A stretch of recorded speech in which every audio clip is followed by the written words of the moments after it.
দাবানলে তছনছ Los Angeles.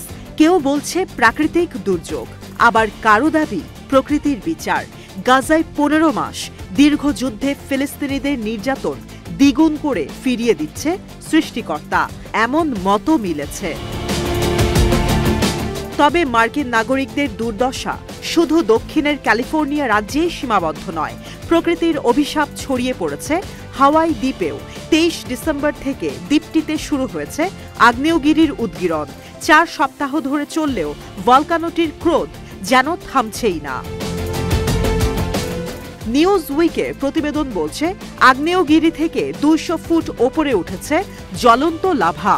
বিশ্বের অন্যতম সক্রিয় আগ্নেয়গিরি হিসেবে পরিচিত কিলাউয়া। হাওয়াইয়ান ভলকানো অবজারভেটরি তথ্য বলছে, এই আগ্নেয়গিরিতে তৈরি হয়েছে 2টি লাভার ঝর্ণা, যেখান থেকে অনবরত নির্গত হচ্ছে জ্বলন্ত গলিত পাথর। 4 সপ্তাহ ধরে উদগীরণ চলতে থাকায় আশপাশের এলাকায় যে কোনো সময় বিপর্যয় নেমে আসতে পারে বলে শঙ্কা বিশেষজ্ঞদের।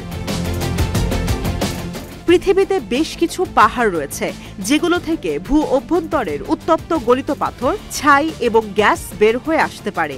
এ ধরনের পাহাড়কে বলা হয় আগ্নেয়গিরি, আর ভূগর্ভস্থ পদার্থের নির্গমনকে বলা হয় অগ্ন্যুৎপাত। যে পথে অগ্ন্যুৎপাতের নির্গমন ঘটে তাকে বলা হয় জ্বালামু। মূলত লাভা হয়ে বেরিয়ে আসতে বাধ্য করে। 2020 সালের পর ষষ্ঠবারের মতো কিলাউয়ায় জেগে উঠেছে ঘুমন্ত আগ্নেয়গিরি। তবে বেশিরভাগ সময় লাভার উদগীরণ 1-2 সপ্তাহ নাগাদ থেমে যায়। আগ্নেয়গিরির অবস্থান হাওয়াই ন্যাশনাল পার্কের ভেতরে হওয়ায় আশপাশে জনবসতি কম। ইতোমধ্যে সরিয়ে নেওয়া হয়েছে বাসিন্দাদের। তবে লাভার উদগীরণের সময় বেরিয়ে আসছে বিষাক্ত সালফার ডাই অক্সাইড গ্যাস, যা ধোঁয়ার সঙ্গে ছড়িয়ে পড়ার মাধ্যমে বিত্তশালী মার্কিনদের স্বাস্থ্য ঝুঁকি বাড়াচ্ছে। আর সবচেয়ে বেশি ঝুঁকিতে রয়েছে ফুসফুসের রোগে আক্রান্ত ব্যক্তিরা। এছাড়াও অগ্ন্যুৎপাতের সময় লাভা তরঙ্গের চারপাশে তৈরি হয় গ্যাসের বাবল। এ সময় দূর দূরান্তে থাকলেও বিস্ফোরণের সময় ঘটতে পারে অঙ্গহানির মতো দুর্ঘটনা। আপাতত কবে কিলাউয়ায় অগ্ন্যুৎপাত থেমে যাবে তা বলা যাচ্ছে না।